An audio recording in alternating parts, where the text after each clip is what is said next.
Здравейте и добре дошли в канала ми. Днешното видео, както сте видяли от заглавието, ще бъде подреждане на дрехи по метода KonMari. Метода KonMari е много известен тук в Америка, като самата му авторка Мари Кондо е кръстила метода именно по своето име и съответно е станал KonMari. Нейната книга вече е преведена и на българският пазар, мисля, че от една година. Казва се "Магията на подреждането". Аз лично я прочетох преди 3 месеца и от тогава все едно се преродих. От много малка обичам да си подреждам шкафовете, да ги пренареждам, да ги оптимизирам и да търся начини как да изглеждат по-естетически добре и шкафовете да събират повече неща в тях и общо взето винаги съм търсила начин как да подредя по-добре не само скриновете си, но и гардероба си. Ето, че най-накрая открих перфектния метод и искам да ви кажа, че откакто съм го открила, не съм си променяла нищо в шкафовете, не съм търсила други методи за подреждане. Дрехите ми са останали подредени така, както и в самото начало. Всичко е перфектно. Метода KonMari помага да подредим не само чекмеджетата в гардероба ни, но и живота ни посредством всичко това. Метода включва 5 основни фази, т.е. ние подреждаме дрехите, не само дрехите, но всички предмети, които имаме в 5 категории и след това започваме да разглеждаме всяка една от тях, като на първо място са дрехите, следват книгите, документите, рандом нещата и така нататък. Общо взето са подредени от лесно към трудно, като когато вземем всяка една вещ, ние трябва да се запитаме дали тя ни прави щастливи, дали я обичаме, дали искаме да сме обградени от нея. Първата категория, както казах, са дрехите, като ако сезона в момента е лято, е по-добре да започнем с зимните дрехи и обратното съответно. Аз метода го приложих, както казах, преди 3 месеца в България и резултатът беше изумителен. Половината шкафчета останаха празни, събрах толкова много дрехи, отделно хвърлих страшно много дрехи, подарих страшно много дрехи и дарих страшно много дрехи. Когато започваме метода, е добре и препоръчително според авторката да вземем всички дрехи и да ги хвърлим на леглото, да се оплашим от купчината с дрехи, които имаме и да започнем да отделяме. Тъй като аз вече съм приложила метода, тук в Америка съм си донесла само дрехи, които много обичам. Именно затова в момента ми е много по-лесно да подредя дрехите ми. Пред мен има 2 чекмеджета с по 6 шкафа, т.е. имам 2 скрина, един на мъжа ми и един на мен, които трябва да подредя, защото дрехите буквално са хвърлени в момента там. И имам спешна нужда да ги подредя, защото ще поудея. Днес мисля да ви покажа как се сгъва всеки един тип дреха, като започнем от потници, блузки, тениски, плетени дрехи, панталони, дори чорапи. И ще ви покажа както при мъжките модели, така и при женските как става номера. Надявам се видеото да ви е полезно и интересно. Ако е така, продължавайте да гледате. Първата тениска, която ще ви покажа как се сгъва, е тази мъжка тениска. Ето я къде е. Изтупваме я, за да може да хващаме я за ръбовете горе и я изтупваме. След което с целият метод, цялата философия е така, че се сгъва на 3. Един път, ето, направяме ръкавите сега. Така, сгъваме още един път, т.е. на 3 ръкавите. След това сгъваме на 2 и след това се сгъва на 3, но при мъжките бих ви посъветвала да ги сгъвате на 2. Ако дрехата стои изправена, значи всичко е готово. Както виждате, съм сложила още много блузки, които ще сгънем сега. Надявам се да разбирате всичко, което правя. Искам само да ви кажа, че когато сгъваме дрехите, е препоръчително, разбира се, да си ги обърнем с лицевата страна към нас, защото след като са сгънати и поставени една върху друга, вие реално, ако имате 2 черни, обаче едната има някаква картинка, може да я виждате и по този начин да се ориентирате. Сега ще ги дръпна, за да може да виждате какво става. Сега ще сгъна една тениска с къс ръкав, която се дава по абсолютно същия метод. Изравнява се навсякъде ръба. Когато сгъвате дрехи, Винаги широчината на дрехите ще е една и съща, тъй като сгъвате за един определен човек. Примерно на Антон блузите му винаги ще са с една и съща широчина и височина, а моите ще са с съответно друга. Така, сега сгъваме отново на 3, по абсолютно същия метод, 3 на 3, сгъваме ръкавите, след това обръщаме, като когато се сгъва на 2, ръба на горната част трябва да е малко преди този на долната, ето така с 2 см, защото когато се сгъва на 3, блузата реално се издърпва напред и в края, когато е вече сгъната, те са равни. Затова ги оставяме така и сега сгъваме на 3. Ето. Взимаме и продължаваме с следващото.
покажа как се сгъват и мъжки панталони, ако не искате да ги слагате на закачалка.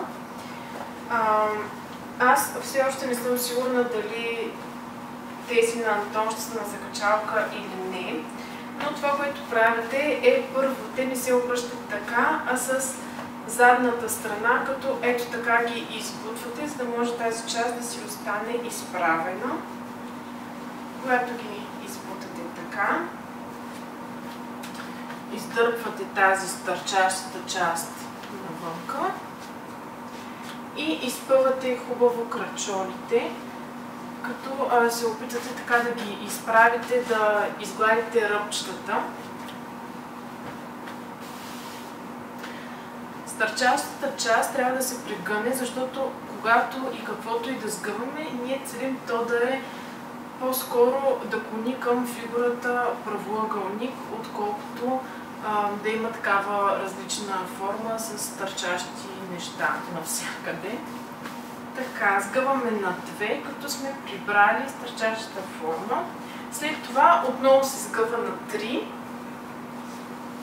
като както ви казах, всичко е на 3. Отново кръченцата ги слагаме с 2 см по-навътре от долната част, защото при сгъването плътта се избутва и сгъваме на 3. Ето къде са. Ако стоят прави, значи всичко е наред. Опси!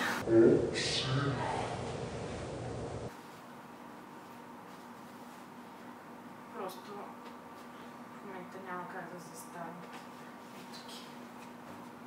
Ще сгъна и още 2 чифта, за да видите изцяло метода.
Тук е момента да ви покажа и как се сгъват чорапи. Съответно мънички чорапи от тези, които са до глезена и дълги чорапи, абсолютно обикновени. Повечето хора ги сгъват като ги връзват така на възел или просто ги сгъват странично така. Аз не знам по метода KonMari как се правят, мисля, че са странично, но аз ще ви покажа друг метод. Той не е да се остави така странично чорапа, а да се прегъне точно по обратния начин. Ето така. И след това се обръща самата петичка и се сгъва на 2 и след това на още 2 и ето го чорап. Той няма как да стои прав.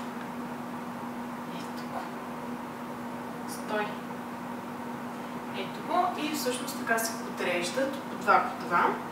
Късия чорап се сгъва по аналогичен начин, т.е. там където са пръщата, там трябва и да се прегъне. Разбира се, ги обръщаме първо.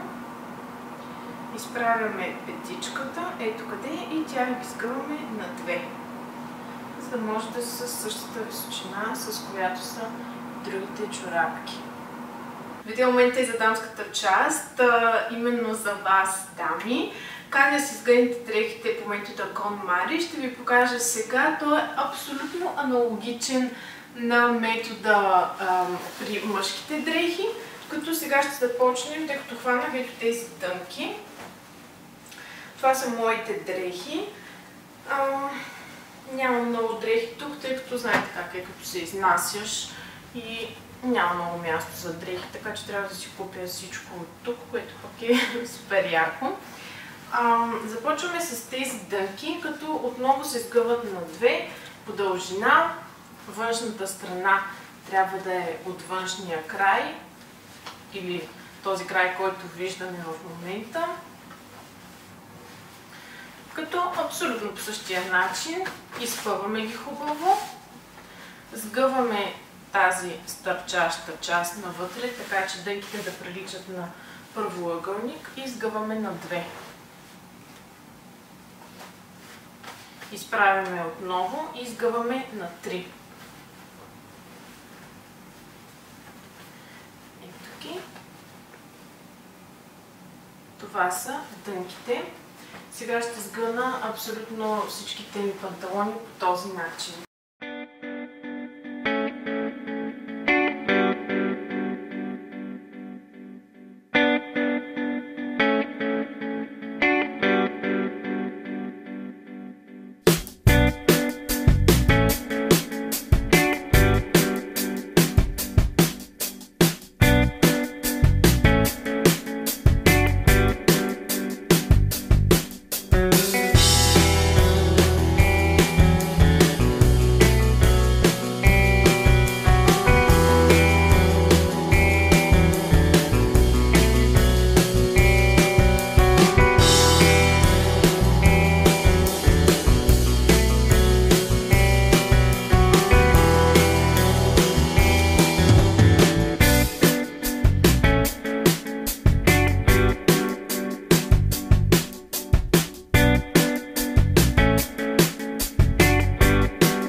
Сега следващото нещо, което ще сгънем са топовете, т.е. ще сгъна една тениска, един ботник и една блуза с дълъг ръкав, като ще сгъна една дебела и една по-тънка есенна. Започвам, тъй като е най-отгоре на купа, с тази блуза, която е с дълъг ръкав, по-есенна е.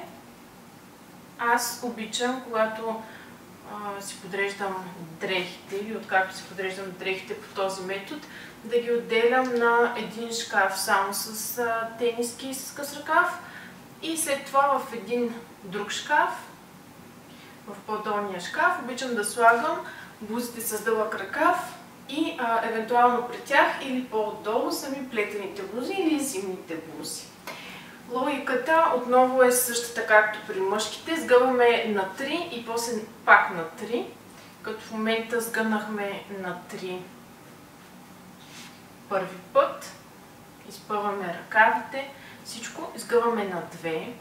Тук пътя е малко по-лигав и става малко по-трудно. Може би няма да остане права. И след това обичам да сгъвам на 2, защото тази форма ми харесва. Ето, не стои. Ако се сгъне на 3, аз в принцип преди си ги сгъвах на 3. Ето, на 3 е по-добре. Може би да, ще ги сгъна на 3. И това е първата блузка. Сега ще сгъна една по-зимна от този вид. Отново я слагаме с лицето надолу. Като пак искам да припомня, че преди да започнете да сгъвате тези блузи, трябва да видите колко са ви високи или по-точно дълбоки шкафовете и да определите за всеки един член от семейството, т.е. за вас, за мъжа ви, евентуално ако имате деца, с децата ви, колко трябва да са широки и високи дрехите, за да се поберат идеално във вашия шкаф. Моята широчина е тази, на Антон е тази, но неговата височина е по-различна. Сгънали сме отново на 3 и на 3 и сега тази, тъй като е по-дебела, я сгъвам на 2.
2,000 years later. 6.5 hours later. A few inches later. Day 2, day 3, day 4. A few moments later.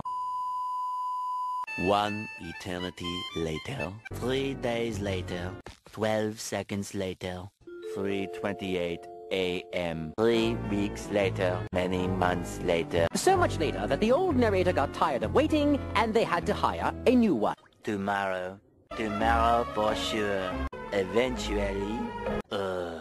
12 o'clock midnight. 2 hours later. Meanwhile. 8:01 p.m. the next day. Later. 20 minutes later.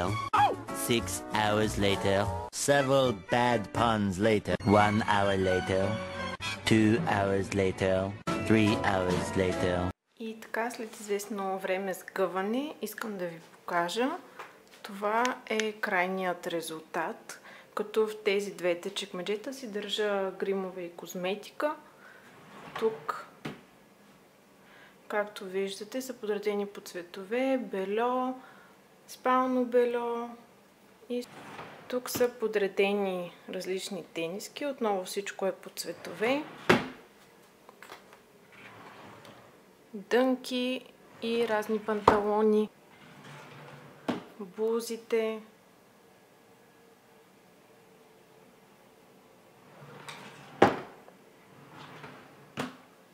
анцузи,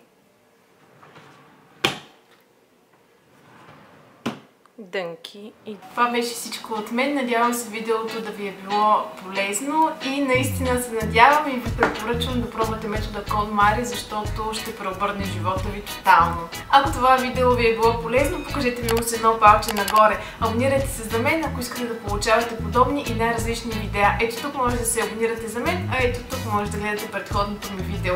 Това е всичко от мен. Надявам се да се видим в следващото видео. Чао!